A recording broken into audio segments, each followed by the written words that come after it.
Goeiedag, liewe luisteraars. Ek groet u vanmôre in die naam bo alle name, die naam van Jesus Christus. Vanmôre praat ek 'n bietjie oor die waarborge wat die Christelike geloof ons bied. Want vriende, dit is so belangrik dat elkeen van ons opnuut moet besef, watter waarborg bied die Christelike geloof elkeen van ons. Ook mense wat soekend is, moet besef dat daar alleen in die Christelike geloof waarborge is, sekuriteite is.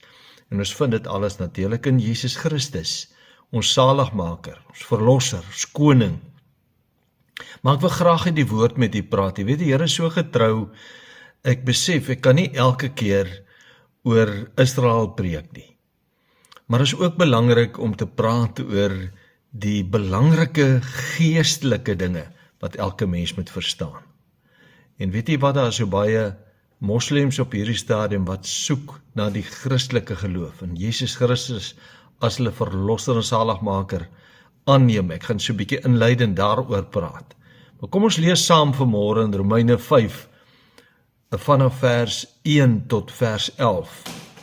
En daar staan geskryf: omdat ons dan uit die geloof geregverdig is, het ons vrede by God deur ons Here Jesus Christus, deur wie ons ook deur die geloof die toegang verkry het tot hierdie genade waarin ons staan, en ons roem in die hoop op die heerlikheid van God. En nie alleen dit nie, maar ons roem ook in die verdrukkinge, omdat ons weet dat die verdrukking lydsaamheid werk, en die lydsaamheid beproefdheid, en die beproefdheid hoop, en die hoop beskaam nie, omdat die liefde van God in ons harte uitgestort is deur die Heilige Gees wat aan ons gegee is. Want toe ons nog swak was, het Christus op die regte tyd vir die goddelose gesterwe. Want nouliks sal iemand vir 'n regverdige sterwe. Vir 'n goeie mens sal iemand miskien nog die moed hê om te sterwe. Maar God bewys sy liefde tot ons daarin, dat Christus vir ons gesterf het, toe ons nog sondaars was. Veel meer dan sal ons, nou dat ons geregverdig is in sy bloed, deur hom geregverdig word van die toorn. Want as ons, terwyl ons nog vyande was, met God versoen is deur die dood van sy seun, veel meer sal ons deur sy lewe gered word, nou dat ons versoen is. En nie alleen dit nie, maar ons roem ook in God, deur ons Here Jesus Christus, deur wie ons nou die versoening verkry het. Wonderlike gedeelte, kom ons bid net saam.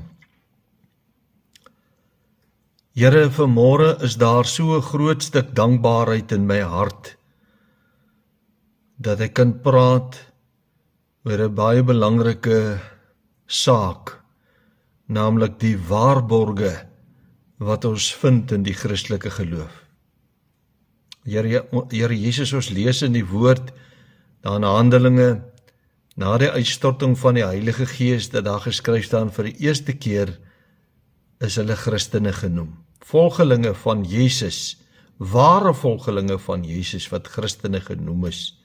En ons weet, die Christelike geloof gaan oor Jesus Christus, ons koning en ons verlosser, ons heiland. En ons wil vanmôre vra dat u vir ons deur u Heilige Gees sal lei in hierdie boodskap. Dat u die woord vir ons sal openbaar, u hart aan ons sal openbaar, en Here, dat dit vir elkeen wat hierna luister, tot groot seën en kosbaar sal wees. Ons bid dit in Jesus se naam, met danksegging. Amen. Nou vriende, ek hou aan die voor uit ons geleesde gedeelte, Romeine 5 vers 1 en 2. Omdat ons dan uit die geloof geregverdig is, het ons vrede by God deur ons Here Jesus Christus, deur wie ons ook deur die geloof die toegang verkry het tot hierdie genade waarin ons staan en ons roem in die hoop op die heerlikheid van God. Ek praat vanmôre met u in hierdie boodskap oor die waarborge van die Christelike geloof. Daar's baie waarborge. Ek gaan net enkele van daardie waarborge aan die voorhou soos die Here my gelei het. Nou vriende, ek wil hierdie boodskap begin deur vir u 'n kort maar 'n aangrypende videoklip te wys van 'n moslem wat getuig waarom hy nie langer die moslem geloof kon aanhang nie en hom tot die Christelike geloof bekeer het. Jesus Christus as sy verlosser en saligmaker aangeneem het. Luister 'n bietjie mooi wat hy sê. You cannot compare Jesus with Muhammad. Jesus never killed a person. He never killed an apostate. He never waged a war. So he was a role model for me. That's why I loved Muhammad and I wanted to follow Jesus. When I studied the life of Muhammad, in 10 years, he waged 83 wars. In 10 years. 27 wars and 56 raids. In 10 years. And you are going to teach me that Islam is peaceful? No, it's not peaceful. Are you going to give a Nobel Prize for somebody who waged 83 wars? No, you will not. And another thing, Muhammad is not a role model. Jesus is. Muhammad, he had many wives, 11 of them. One of them, she was 9 years old. He was 53. I am 50. I cannot marry a girl that has 9 years old. You cannot. That's abuse. And Muhammad did that. He raided a Jewish tribe. He killed the whole family of a newly bride called Safiya. And he took her as a wife the same time he was returning to Medina. Would you put that as a role model for me today in the 21st century? Ek het interessant genoeg die afgelope tyd 'n paar video's gekyk van moslems wat in groot getalle die moslem geloof verlaat en hulle tot die Christelike geloof bekeer deurdat hulle Jesus Christus as hulle persoonlike verlosser en saligmaker aanneem. Nou mens kan op geen ander manier die Christelike geloof aanneem as om Jesus Christus as jou persoonlike verlosser en saligmaker te erken nie. Ek en my vrou het ook onlangs het ons 'n interessante YouTube video gekyk van twee Midde-Oosterse manne wat gesprek met mekaar gevoer het. Die programleier was van 'n ander land, ek weet nie van watter land hy is nie, maar die persoon met wie hy die gesprek gevoer het was van Iran. En die gesprek het spesifiek gegaan oor die onderdrukking wat die mense in Iran ervaar. Dit was vir my 'n geweldige openbaring om te sien en te hoor hoe die mense ongelukkig is oor die regering van hulle land. Daarin sê die een van Iran natuurlik openlik dat die mense baie moeg is vir die fanatiese moslem regering en natuurlik ook die moslem terroriste wat almal se lewe oorheers en geweldig vrees by die mense van Iran inboesem. Hulle het openlik die wens uitgespreek, of sal ek sê die man van Iran, het openlik die wens uitgespreek dat Netanyahu met sy IDF magte die Iranese regering van hulle troon sal afvee en die mense van Iran sal verlos van daardie regering. Volgens daardie Iranees voel nie net hy so nie, maar die meeste jong mense van Iran voel so dat hulle wens hulle kan net van daardie regering verlos word. En dit het my laat besef dat baie moslems sekerlik besef in hierdie tyd wat ons nou is, dat hulle 'n dooie God aanbid, want hulle moet teen hierdie tyd sien dat hulle 'n verloorstryd teen Israel stry en dat Israel se God hulle help. Baie van hulle besef dat die God van Israel vir hulle stry. Hulle sien dit, hulle ervaar dit, sonder dat hulle besef dat die Christene dieselfde God aanbid as Israel, behalwe dat die Christene deur die Seun van God, naamlik deur Jesus Christus, die almagtige God aanbid nie. Maar waarom bekeer hulle huidiglik in groot getalle tot die Christelike geloof? Ons het net een antwoord, vriende, ongetwyfeld bekeer hulle tot die Christelike geloof, omdat hulle sekuriteit vind in die Christelike geloof en geen sekuriteit in hulle eie geloof vind nie. En daarom praat ons vanmôre oor die waarborge van die Christelike geloof, en dit is belangrik dat ons dit moet verstaan. Nou vriende, die eerste waarborg is natuurlik dat God elkeen van ons persoonlik met 'n goddelike liefde liefhet. Daar is geen mens op hierdie aarde by wie se ontstaan God nie betrokke was nie. Woord sê, hy het elkeen van ons kunstig in ons moeder se skoot geweef. En hy het in elkeen van ons se neusgate die asem van die lewe geblaas, en God het elkeen van ons beplan dat ons op aarde moes wees, en weet jy wat? God het elkeen op hierdie aarde lief. Ook hulle wat hulle rug op die Here draai. Geen ander geloof kan getuig dat hulle God, 'n God van liefde aanbid nie. Net ons wat die Christelike geloof volg. Ons aanbid 'n God van liefde. Die woord spel dit male sonder tel vir ons uit, dat die God wat ons aanbid 'n God van liefde is. En dit is 'n wonderlike waarborg wat ons vind in die woord van die Here. Die Christelike geloof beteken natuurlik om Christus te volg, of om 'n volgeling van Jesus Christus te wees. Woord spel dit uit. In 1 Johannes 4 vers 19 staan daar geskryf, ons het hom lief, ons het God lief, ons het Christus lief, omdat hy ons eerste lief gehad het. Voor dit het ons God nie lief gehad nie. Ek het God nie lief gehad nie. Ek het gehoop om hom lief te hê, maar kon hom nie lief hê voordat ek hom persoonlik leer ken het as my God, as my Vader en my Verlosser nie. 1 Johannes 4 vers 10 sê, hierin is die liefde, nie dat ons God lief gehad het nie, maar dat hy ons lief gehad het en sy seun gestuur het as 'n versoening vir ons sondes. Die kruisdood van Christus, die offer van Jesus aan die kruis op Golgotha, is daar die openlike bewys van God dat hy elkeen van ons liefhet. Romeine 5 vers 8 het vanmôre vir ons gesê, maar God bewys sy liefde tot ons daarin, dat Christus vir ons gesterf het toe ons nog sondaars was. Dis God se liefde.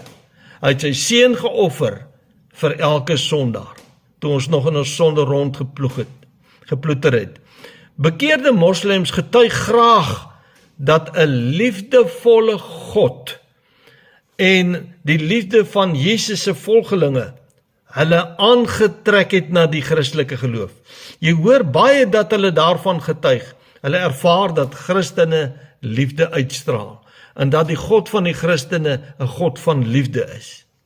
Maar wat 'n prentjie skep die moslim geloof by die meeste mense. Dan praat ons van die ganse wêreld, gered en ongered. Dit skep 'n prentjie van 'n wrede godsdiens wat moord pleeg vir hulle geloof. En eintlik sê baie, dit is nie 'n geloofie, maar dis eintlik 'n politiek. 'n Ander waarborg is dat Jesus persoonlik in jou en my plek vir ons sondes gesterf het. 'n Groot gedagte. Toe Jesus daar aan die kruis gehang het, het hy elkeen van ons in sy gedagtes gehad. Hy het vir elkeen van ons persoonlik aan daardie kruis op Golgotha gesterf. Ek lees vir die Romeine 5 vers 6 en 8, ons het dit ook vanmôre gelees. Want toe ons nog swak was, het Christus op die regte tyd vir die goddelose gesterwe. Ek was ook 'n goddelose. Want nouliks sal iemand vir 'n regverdige sterwe, vir 'n goeie mens sal iemand miskien nog die moed hê om te sterwe, maar God bewys sy liefde tot ons daarin, dat Christus vir ons, vir my en jou gesterf het, toe ons nog sondaars was, toe ek en jy nog sondaars was. Ons het almal die hel verdien, vriende, maar Christus het in die plek van hel verdiende sondaars gesterf, om ons vry te koop van die vloek van die sondeval wat op ons almal gerus het. Want die sondeval het 'n vloek oor ons gebring, en wat daarop dui dat ons almal moet sterf, en dat ons almal moet hel toe gaan, tensy ons Jesus Christus as ons verlosser en saligmaker gevind het. Jesus se offer aan die kruis vir jou en my was 'n liefdesoffer. want ons het te doen met 'n liefdevolle God, 'n liefdesoffer, anders sou hy nooit in ons plek gesterf het. Hy het uit liefde vir jou en my aan daardie kruis gesterf. Woordspel het uit.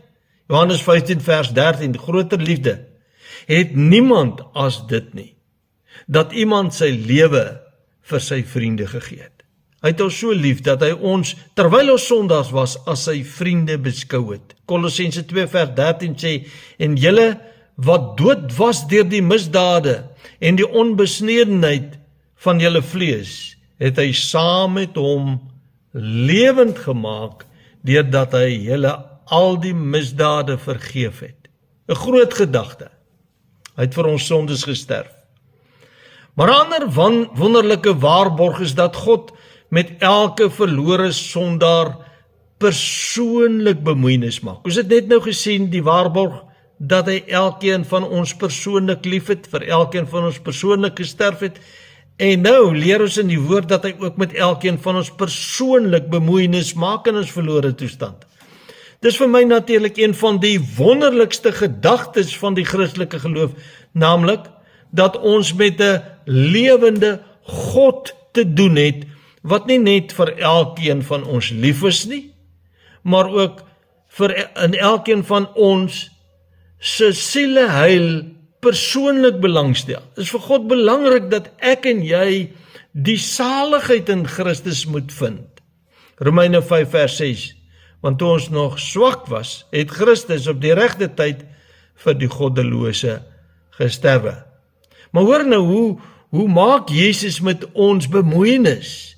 In Lukas 19 vers 10 staan daar geskryf, want die Seun van die mens het gekom om te soek en te red die wat verlore was. Almal van ons was verlore, so hy het gekom om te soek en te red, ook vir jou en vir my. Jesus het self gesê in Lukas 5 vers 32, ek het nie gekom om regverdiges te roep nie, maar sondaars tot bekering. Die Jode het gedink hulle is regverdig. Die Joodse rabbies, die Joodse skrifgeleerdes, hulle het gedink hulle is regverdig omdat hulle die skrifte ken. Jesus sê ek het nie vir die regverdiges gekom nie, maar om sondaars tot bekering te lei. So, hy het vir jou en vir my gekom as 'n sondaar, en hy het met jou en my persoonlik bemoeienis gemaak. God kan net diegene red wat deur sy Seun tot hom roep vir genade en verlossing. En dis presies wat daar in Hebreërs 7 vers 25 geskryf staan. Daar staan, daarom kan hy ook volkome red die wat deur hom tot God gaan. Deur Jesus tot God gaan, omdat hy alleen leef om vir hulle in te tree. So Jesus is die weg en die waarheid en die lewe, en ons kan alleen deur Jesus by die Vader uitkom, ons kan alleen deur Jesus gered word. Die Here los niemand in hulle sonde nie, vriende, maar hy gee vir ons die waarborg dat God nie wil hê dat iemand verlore moet gaan nie, maar dat almal gered moet word. Hy los ons nie in ons sondige toestand en ons verlorenheid nie. Hy maak met ons elke dag bemoeienis, met elke sondaar, elke verlorene. En dis die waarborg dat God niemand in sy of haar sonde los, sonder om hulle op enige manier bewus te maak van sy reddende genade nie. Hy maak ons elke dag bewus van sy reddende genade en sy verlossing wat daar vir ons in Christus Jesus is. Geen ander geloof het 'n saligmaker en 'n middelaar tussen God die Vader en die mens, behalwe die Christelike geloof nie. Dis die wonderlikste gedagte. Een van die wonderlikste gedagtes is dat Jesus nie net vir ons aan die kruis vir ons sondes gesterf het nie, maar dat hy hom persoonlik elke dag ontferm oor verlore sondaars. Hoe weet ek dit? 2 Petrus 3 vers 9 is vir my seker een van die kosbaarste verse in die woord, waar dit gaan oor Jesus en God se genade. Weet jy wat, Jesus kon lankal gekom het om sy kinders te kom haal. Die groot verdrukking kon lankal aangebreek het, maar 2 Petrus 3 vers 9 sê, die Here vertraag nie die belofte van sy wederkoms, so sommige dit vertraging ag nie. Maar hy is lankmoedig oor ons. Met ander woorde, hy verdra ons, hy is lankmoedig oor ons en wil nie hê dat sommige verlore moet gaan nie, maar dat almal tot bekering moet kom. Die Here Jesus maak met elke mens bemoeienis. Romeine 2 vers 4 sê, of verag jy die rykdom van sy goedertierenheid, die goedheid van God, en sy verdraagsaamheid, want hy verdra ons, en sy lankmoedigheid, want hy is lankmoedig met ons, geduldig met ons, omdat jy nie besef dat die goedertierenheid van God jou tot bekering wil lei nie. God verdra mense. Hy loop 'n pad met mense. Hy laat mense oor en oor met dieselfde dinge toe wat hulle doen, die sonde wat hulle doen, maar hy praat met hulle in daardie sondige toestand en hy oortuig hulle. Hy is lankmoedig, hy is geduldig, hy is verdraagsaam met die mens en elke keer praat hy met hulle. Elke keer maak hy bemoeienis met hulle. 1 Timoteus 2 vers 3 sê, want dit is goed en aangenaam vir God, ons verlosser. Hoor nou mooi, wat wil hê dat alle mense gered word en tot kennis van die waarheid kom. God wil hê dat elke sondaar tot inkeer moet kom. Besef hy is 'n sondaar en Jesus Christus sal aanneem. Openbaring 3 vers 20 sê, kyk, ek staan by die deur en ek klop. En as iemand my stem hoor, sê die Here Jesus, hy klop en hy roep, want dan staan hy buite. Hy sê, as iemand my stem hoor en die deur oopmaak, sal ek ingaan na hom toe en saam met 'n maaltyd hou en hy met my. So, hy klop en hy roep na elke sondaar. Hy staan buite ons hartsdeur, hy klop en hy roep, maar jy moet die deur oopmaak, jy moet hom innooi. En daarom het God sy Heilige Gees na hierdie wêreld gestuur om almal te oortuig van sonde en van geregtigheid en van oordeel, soos ons lees in Johannes 16 vers 8. Die waarborg is verder dat elke sondaar deur Christus versoen kan word. Net deur Jesus kan ons met God weer versoen word. Jesus is ons middelaar. Jesus is die weg waardeur ons by God kan uitkom. Romeine 5 vers 10 en 11 is dit vanmôre gelees. Want as ons, terwyl ons nog vyande was, met God versoen is, deur die dood van sy seun, veel meer sal ons deur sy lewe gered word, nou dat ons versoen is. So ons moet met God versoen word. En nie alleen dit nie, maar ons roem ook in God, deur ons Here Jesus Christus, deur wie ons nou die versoening verkry het. Oor en oor sê hierdie skrif, ons moet met God versoen word. En wanneer twee mense vir mekaar kwaad is, dan moet daar iewers 'n versoening kom, sodat hulle weer vrede kan maak. En dit is presies wat in ons val gebeur het. Met die sondeval is almal van ons van God vervreem en moet ons weer met God die Vader versoen word, want die sonde het 'n verwydering tussen God en die mens gebring. Maar hoe word ons as sondaars versoen? Deur Christus Jesus alleen kan ons versoen word met die Vader. Iemand vra by geleentheid vir my, waar vind ek die bewyse in die Nuwe Testament vir die boodskap van bekering wat ons so baie preek? Want ek is lief om daarvan te praat dat mense hulle moet bekeer tot God.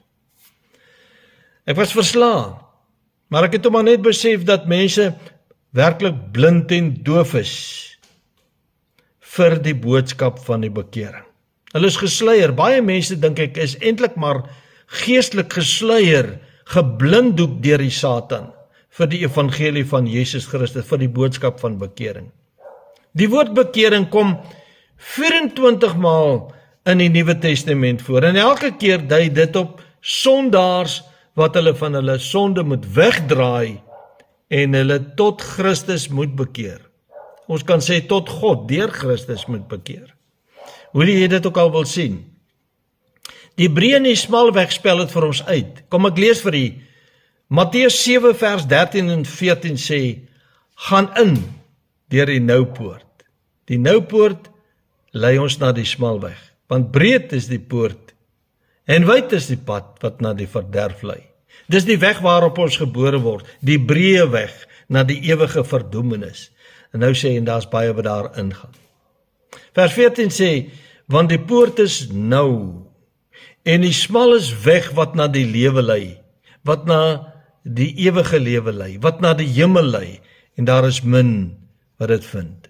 Oorspronklik sê daar's baie min wat dit vind. As ons op die breë weg is, en Jesus roep ons, dan moet ons omdraai, ons moet die smalweg gaan soek.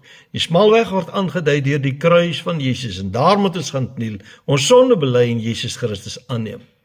Jesus het self gesê in Lukas 5 vers 32, ek het nie gekom om regverdiges te roep nie, maar sondaars tot bekering. Wat is bekering? Moet ons onsself vra. Bekering beteken om weg te draai van die sonde, of jou rug te draai op jou ou sondige lewe. Dit was wat ek moes doen. Ek het weggedraai van my sonde, ek het my rug gedraai op my ou sondige lewe, my ou sondige vriende, en ek het daarmee gebreek. Dit is 'n 180 grade omdraai wat jy moet maak na God toe. Eers was jy weg met jou rug na God toe, weg van God af.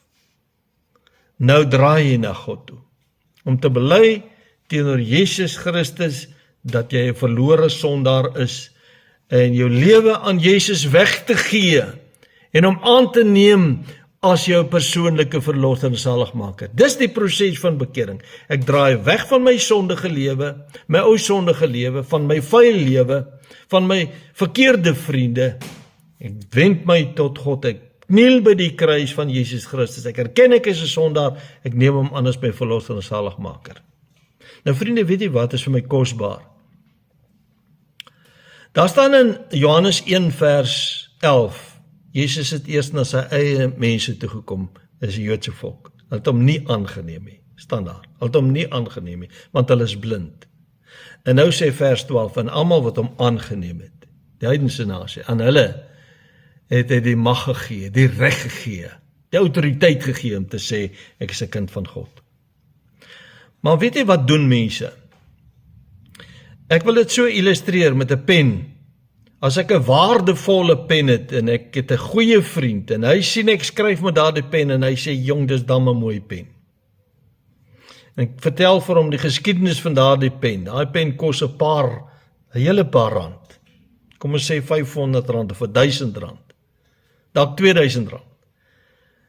As hy klaar geskryf het, sê ek vir hom, jy kan dit vat.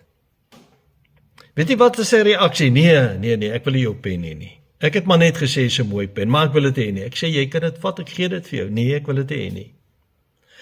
Dis eers syne wanneer hy dit gevat het. Jesus is eers my verlosser wanneer ek hom aangeneem het. En daarom is dit so belangrik dat ek daar moet uitkom waar ek Jesus as my verlosser en saligmaker aangeneem het. Dan versoen Christus die sondaar met God. 2 Korintiërs 5 vers 18 en 19 sê dit. Waarna daar regverdigmaking plaasvind volgens Romeine 5 vers 18. Regverdigmaking word regverdig verklaar. Die woord praat van regverdiges as kinders van die Here. Die oomblik wanneer ek met God versoen word deur Jesus Christus, verklaar hy my regverdig. Hy verklaar my kind van God. In hierdie proses ontvang ek vergifnis van my sondes en ek word regverdig verklaar deur God. Dis een proses. Daarna kom woon die Heilige Gees in my hart, in my geestelike hart, vriende. Ek het gehoor van 'n dominee wat daaroor gespot het en gesê, wys vir my hoe gee jou hart vir die Here. Dis my geestelike hart waarin Jesus kom woon. En hy skenk my wedergeboorte, 'n nuwe geestelike geboorte. Hy maak my wat geestelik dood was lewend. Hy maak my nuut. Johannes 3 vers 3 tot 8.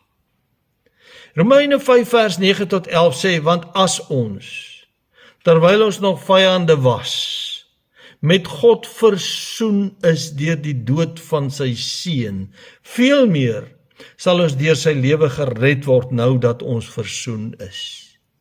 Is jy al versoen met die Vader deur Jesus? Vers 11 sê, en nie alleen dit nie, maar ons roem ook in God deur ons Here Jesus Christus, deur wie ons nou versoening verkry het. Vriende, om as 'n sondaar weer met God deur Christus versoen te word, is dis 'n waarborg wat ons in die woord vind. Net Jesus kan ons met die Vader weer versoen. Daar was 'n breek, daar was vyandskap, kan ons sê, tussen die Vader en die mens, en ons word weer met God versoen.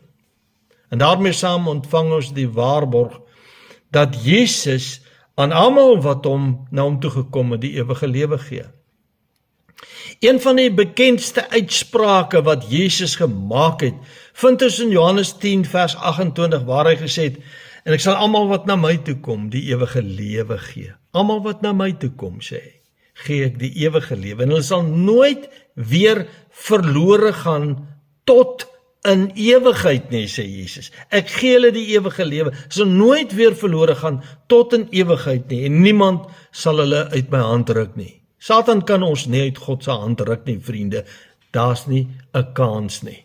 Maar voor dit het die Here Jesus vir 'n klomp ongelowige Jode wat gemurmureer het oor sy lering in Johannes 6 vers 47 gesê, voorwaar ek sê vir julle, wie in my glo, het die ewige lewe. Glo met my hele hart, in opregtheid. Ek is 'n sondaar, ek het na Jesus toe gekom, ek het hom aangeneem as my verlosser en saligmaker, en nou is ek sy kind. Maar heel wat later, ongeveer 90 tot 95 na Christus, skryf Johannes, wat die evangelie van Johannes geskryf het, skryf hy in die twee latere sendbriewe van Johannes, in 1 Johannes 5 vers 12 skryf hy die volgende omtrent Jesus. Hy skryf daar, hy wat die seun het, is so 'n kosbare skrifgedeelte, hy wat die seun het, verwys na Jesus, wat Jesus het die lewe. Wie die seun van God nie het nie die lewe nie. Ek moes hom aangeneem het, hy moes my persoonlike verlosser en saligmaker geword het. Nou sê vers 13, dit het ek geskrywe aan julle wat glo in die naam van die seun van God, hoor mooi, sodat julle kan weet dat julle die ewige lewe het en kan glo in die naam van die seun van God. Weet jy wat? Hy gee ons die ewige lewe en ons kan dit weet. Ons weet, ons het dit. Ons het dit dus kan die graf ontvang. Hierdie belofte vind ons slegs in die Christelike geloof. Dis net Jesus. Dis net Jesus wat aan sy volgelinge die ewige lewe gee. En vir ons sê, ons kan weet as ons dit ontvang het. Die belofte en waarborg van die ewige lewe ontvang ons reeds diskant die graf. Voor ek sterf, weet ek in my hart dat Jesus vir my die ewige lewe gegee het. Dat ek verlossing in Jesus Christus gevind het.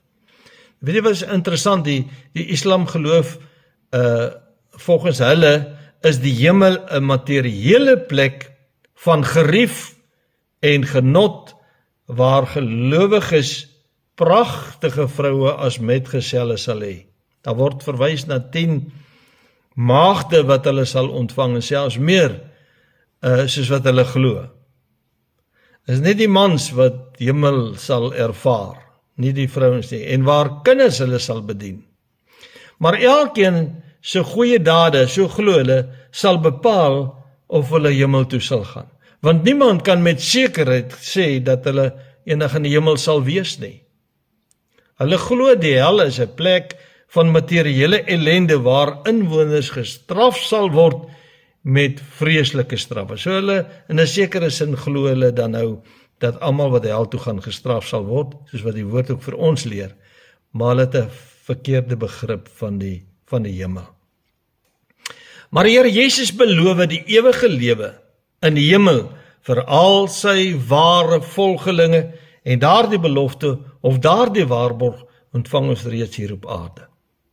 Ons kan dit nou al ontvang. Ek het dit reeds. Ek weet dat toe ek Jesus as my verlosser en saligmaker leer ken het, het hy aan my die ewige lewe gegee. Ek twyfel nooit daaroor nie. Dis iets wat God in die harte van sy kinders bevestig, en daarom weet hulle weet dit is 'n belofte en ek kan daarop staan, en hulle twyfel nie daaroor nie. 1 Johannes 15 vers 13 het ek nou net vir u gelees, ek lees dit weer. Hy sê, dit het ek geskrywe aan julle wat glo in die naam van die Seun van God. Met jou hele hart glo, jou ganse wese glo, sodat julle kan weet dat julle die ewige lewe het. 'n Ander waarborg is dat Jesus aan ons ware en innerlike vrede gee. My vriende, dit is een van die wonderlikste tekens dat jy kind van God is. Daardie innerlike vrede wat alle verstand te bowe gaan.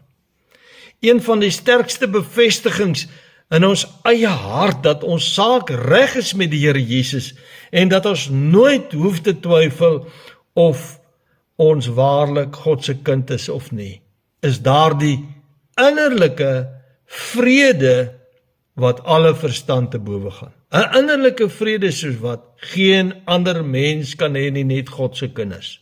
Vrede hier binne.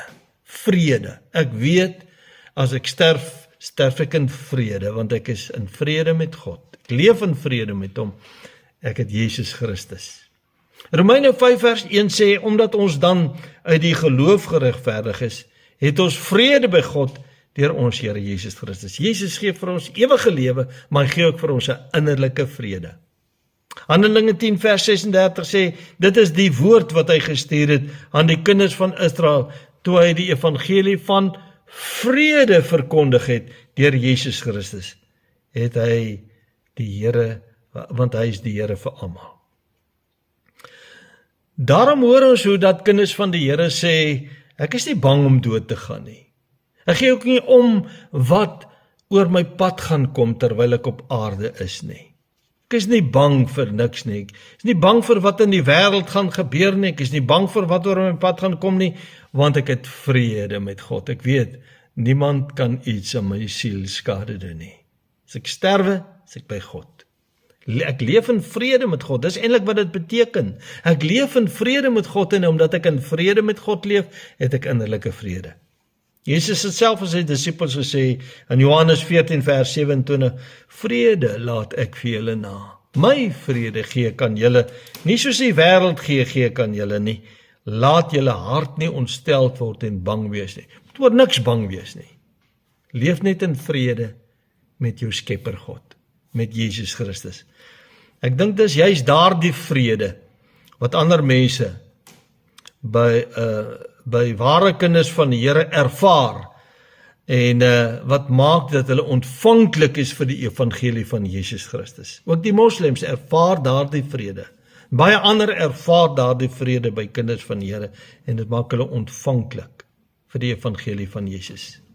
En nog 'n waarborg is dat God sy liefde in ons harte uitstort deur sy Heilige Gees. Hy kom stort sy liefde in ons harte uit, 'n liefde wat ons nie geken het nie. Stort in ons harte uit. Romeine 5 vers 5, en die hoop beskaam nie, omdat die liefde van God in ons harte uitgestort is deur die Heilige Gees wat aan ons gegee is. Ons ontvang daardie liefde op 'n paar maniere. Ons vang eerstens 'n liefde vir die Here in ons harte, vir God, vir Christus. Daardie liefde wat in ons hart uitgestort is, maak dat ons leer om God lief te hê. En ons kry hom ontsaglik lief, omdat hy in ons harte woon deur sy Gees. 1 Johannes 5 vers 1 sê, elkeen wat glo dat Jesus die Christus is uit God gebore, en elkeen wat die Vader lief het, so ons moet die Vader lief hê. En dis daardie liefde wat in ons harte uitgestort het ook die een lief wat uit hom gebore is. Met ander woorde, ons het die Vader lief, maar ons het ook sy kinders lief. Met wedergeboorte ervaar ons werklik 'n liefde vir God. Weet jy vriende, toe die Here my siel uit genade gered het, was daar 'n onbeskryflike liefde vir die Here. Iets wat ek nooit voorheen ervaar het nie. Daardie liefde wat God in my hart uitgestort het. En ek wil vir u lees wat Jesus gesê het in Matteus 22 vers 7, ons ken dit almal. Jesus antwoord hom, is nou vir die ek dink is die ryk jongman wat hy gesê het, jy moet die Here jou God lief hê met jou hele hart en met jou hele siel en met jou hele verstand.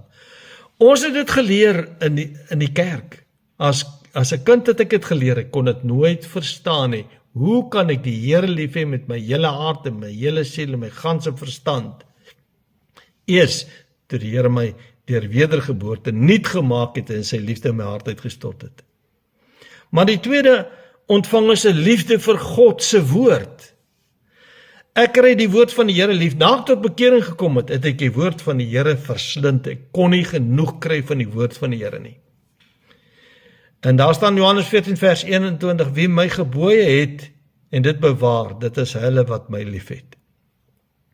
Derdens ontvang ons 'n liefde vir God se kinders, vir ons medebroers en susters in Christus.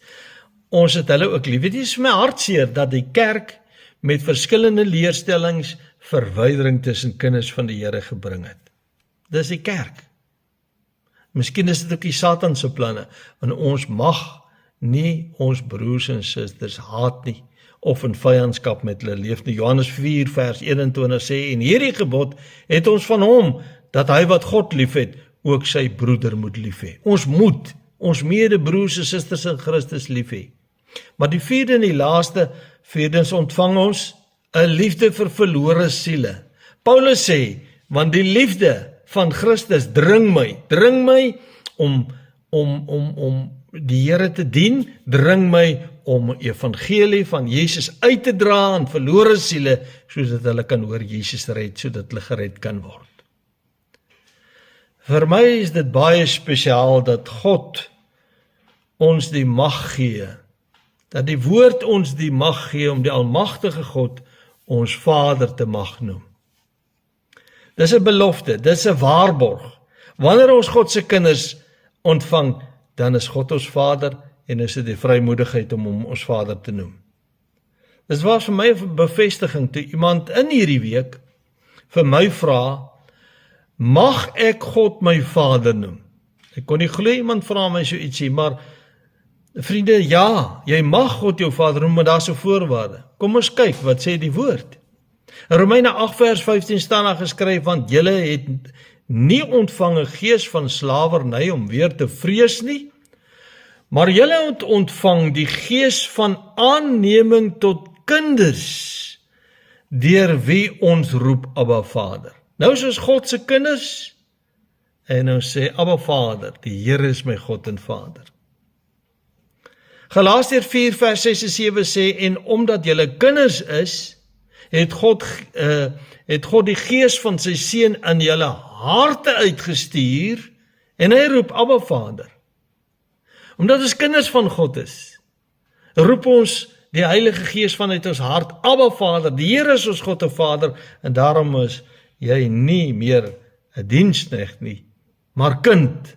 En as jy kind is, dan ook erfgenaam van God deur Jesus Christus. Nou is ons erfgename van God, ons erf die hemel, as 'n ewige lewe, want ons is God se kinders. Wat 'n kosbare waarborg, vriende, is dit nie, dat wanneer die Heilige Gees ons nuut gemaak het, deur wedergeboorte, dan is ons God se kinders, en mag ons met vrymoedigheid God ons Vader noem. Wat 'n voorreg is dit nie. Dis die kosbaarste voorreg ooit, om God ons Vader te mag noem. Daarmee saam kry ons 'n volgende waarborg, en dit is dat Jesus en die Vader en die Heilige Gees in ons woon. Groot gedagte, Jesus en die Vader en die Heilige Gees woon in ons harte. Johannes 14 vers 20 sê, in die dag sal julle weet dat ek in my Vader is, en julle in my, en ek in julle. Nog 'n kosbare bewys is Johannes 14 vers 23. Daar staan, Jesus antwoord en sê vir hom, as iemand my liefhet, sal hy my woord bewaar, en my Vader sal hom lief hê, en ons sal na hom toe kom, en by hom woning maak. Het geld net vir God se kinders. Ons sal na hom toe kom, en by hom woning maak. 'n Vrou bel my in die week, en sy sê, sy wil net vir my 'n vraag vra, maar sy laat my ongelukkig nie toe om, nadat ek haar geantwoord het, verder 'n bietjie te verduidelik nie, want sy het te vinnig totsiens gesê, en haar nommer het nie op my foon geregistreer nie. Maar haar vraag was, kan ek ook in Jesus wees? Weet jy vriende, dit was vir my 'n baie interessante vraag, kan ek ook in Jesus wees? En ek dink dis na aanleiding van die feit dat ek baie keer in my boodskappe sê, maak seker Jesus is in jou hart, Jesus is in jou lewe. Wanneer ek sê, maak seker Jesus is in jou hart, dan bedoel ek in my geestelike hart. En na aanleiding daarvan, en ek het sekerlik ook by geleentheid gesê, as Jesus in my is ek ook in hom. En toe vra sy hierdie vraag, kan ek weet dat ek in Jesus is, of moet ek in Jesus wees? En ek haal toe vir haar aan Johannes 15, vers 5 waar daar geskryf staan, Jesus sê, ek is die wynstok, julle die lote, wie in my bly en ek in hom, hy dra veel vrug, want sonder my kan julle niks doen nie.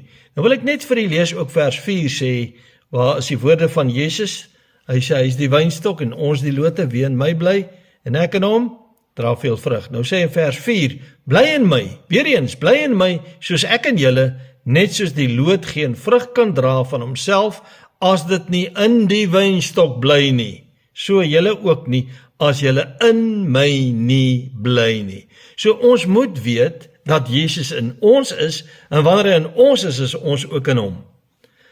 Maar wat die aardse lewe betref, vind ons die waarborg, dat God elkeen van sy kinders sal bystaan, sal ondersteun, en sal lei deur sy Heilige Gees. Dit is wonderlik, ek is nooit alleen nie. Die Heilige Gees van God is nie net in my nie, hy is saam met my, hy is by my, hy ondersteun my. In 1 Johannes 4 vers 4 staan daar geskryf, julle is uit God my kinders, ter praat van wedergebore, uit God my kinders, en het hulle oorwin, die vyand, omdat hy wat in julle is, groter is as hy wat in die wêreld is. Die Heilige Gees wat in my is, baie groter, baie sterker, as die Satan wat my van buite af aanval. Hoor mooi, ek het die Heilige Gees se krag en ondersteuning in my, hy staan my by, hy gee my die krag, want hy is groter en sterker as die een wat buite is, hy wat in my is. En hy gee my die krag om die vyand te oorwin. Ook Hebreërs 13 vers 5b en vers 6 sê, ek sal julle nooit begewe en jou nooit verlaat nie. Daarom kan ons met alle vrymoedigheid sê, die Here is vir my 'n helper, en ek sal nie vrees nie, wat sal mense my doen? Dis is so 'n groot gedagte. Ons moet nie mense vrees nie, ons moet nie omstandighede vrees nie, ons moet nie die oorlog in die wêreld vrees nie, ons moet nie 'n sinkende ekonomie vrees nie, ons moet nie nuwe wêreldorde vrees nie, vriende. Ons weet dat hy wat in ons is, vir ons die krag gee om staande te bly en nie te vrees nie. Hy is ons helper, ons moet nie vrees nie.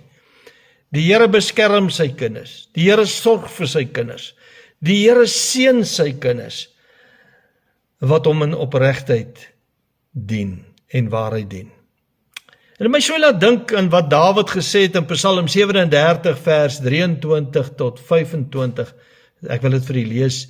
Dawid het gesê, deur die Here word die gange van 'n man bevestig, en hy het welbehae in sy weg, die man wat in die weg van die Here wandel.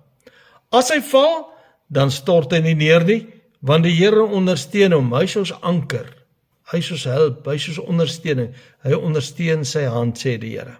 Nou sê hy in vers 25, ek was jonk, sê Dawid, ook het ek oud geword, maar nooit het ek die regverdige verlate gesien, of dat sy nageslag brood soek nie. Nooit het ek hom verlate, moedeloos, hulpeloos gesien nie. Nooit het ek God se kinders op moedverloorse vlakte gesien nie, want die Here is altyd daar vir hulle. Nie eers sy nageslag, nie eers sy kinders het nodig gehad om brood te bedel nie, want God seën hulle, God sorg vir hulle, God dra hulle.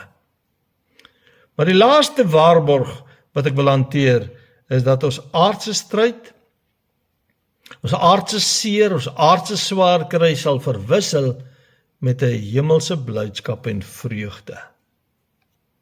2 Korintiërs 4 vers 17 en 18 sê, want ons ligte verdrukking wat vir 'n oomblik is, bewerk vir ons 'n alles oortreffende ewige gewig van heerlikheid. Kom ek lees dit weer, want ons ligte verdrukking wat vir 'n oomblik is, hier op aarde is, bewerk vir ons 'n alles oortreffende ewige gewig van heerlikheid, omdat ons nie let op die sigbare dinge nie, maar op die onsigbare. Want die sigbare dinge is tydelik, maar die onsigbare ewig. Hoor wat is die les? Ek en jy moet ophou fokus op die aardse, tydelike dinge, die swaar, die slegte dinge wat ons ervaar, maar ons moet fokus op ons ewige eindbestemming, die hemel. Dis ons ewige eindbestemming. Openbaring 21 vers 3 en 4 sê, en eintlik vertel die woord nie vir ons veel van die hemel nie, maar hierdie skrif sê, en ek het 'n groot stem uit die hemel hoor sê, Johannes wat skryf, kyk, die tabernakel van God is by die mense, en hy sal by hulle woon, en hulle sal sy volk wees, want hulle is God se kinders.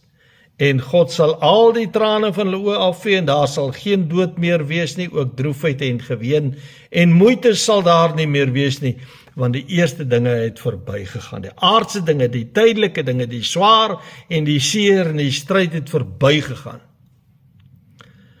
Vriende, ek dink ons sal totaal en al oorweldig wees met dit wat ons eendag van die hemel gaan ervaar. Ons gaan oorweldig wees, want ons het geen idee wat om te verwag nie.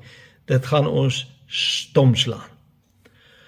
Goddelike heerlikheid, vrede en blydskap sal ons stomslaan, wanneer ons in God se teenwoordigheid kom, waar ons die ewigheid sal deurbring. Goddelike teenwoordigheid, vrede en blydskap. Niemand weet werklik hoe groot en wonderlik daardie ervaring sal wees nie. Ons kan maar net met opgewondenheid na ons ewigheid uitsien, die hemel, by God, altyd by God in sy teenwoordigheid. Maar ek het een vraag vir u. Is jy gereed om hemel toe te gaan?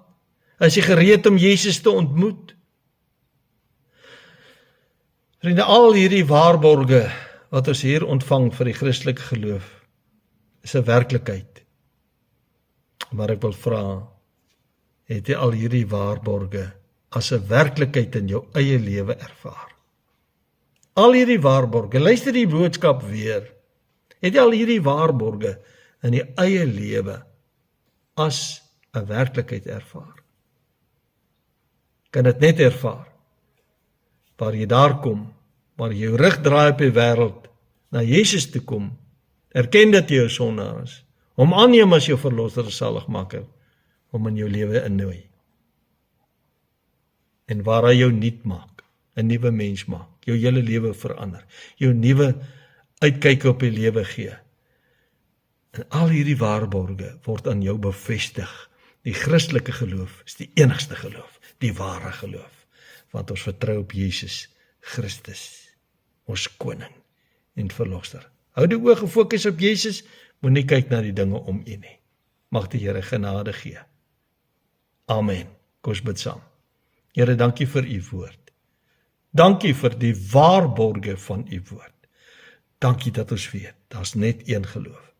En dis die Christelike geloof. As volgelinge van Christus weet ons, alles is waar. Ons aanbid u daarvoor, ons eer u daarvoor, ons dank u daarvoor. Praat met elkeen wat dit nie het nie. Gee dit vir hulle, want net u kan, in Jesus se naam. Amen. My vriende, die woord gehoor, handel daarvolgens as jy nog nooit daarvolgens gehandel het nie. Vat jy die waarborge, maak dit jou eie. Seën vir die dag, seën ook vir die week wat voor lê. Totsiens.